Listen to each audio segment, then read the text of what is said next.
Staying tuned for that. Thanks, Ethan. This Arctic blast looks to put a lot of pressure on your furnace and car, and maybe a little earlier than some of you are ready for. CBS 4's Jenny Drasler continues our team coverage with advice from an expert, already getting calls for help tonight. If those get clogged up with dust or dirt because the filtration system isn't working properly, that can cause the system to overheat. Clay Winters with Control Tech Heating, Air and Plumbing in Zionsville says calls for broken furnaces ramped up around Thanksgiving.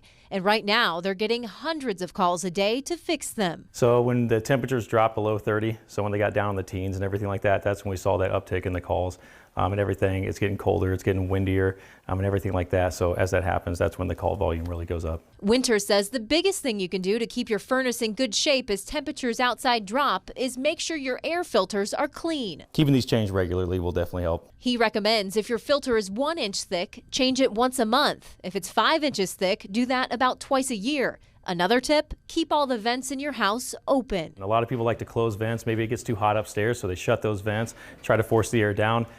It doesn't actually work that way, but what it does do is it does choke off the system, and that can mimic the same effect as a dirty filter. But Winters says there is one common mistake people make that could be putting extra strain on their furnace. That's lowering the thermostat when they leave for the day instead of keeping it at a constant temperature. Whether you're home or not, it's easier to maintain like that. I tell people it's kind of like the equivalent of cruise control in your car. You maintain that, it's better gas mileage, everything like that. It's going to keep the home safe versus stop and go traffic on the interstate. It's harder on your car, it's harder on your HVAC system. But Winters says the biggest thing you can do to prevent a problem in the coming months is stay ahead of it. If you have regular maintenance, we're going to catch that during that visit and hopefully prevent that breakdown during the cold months. In Zionsville, Jenny Drasler, CBS 4 News.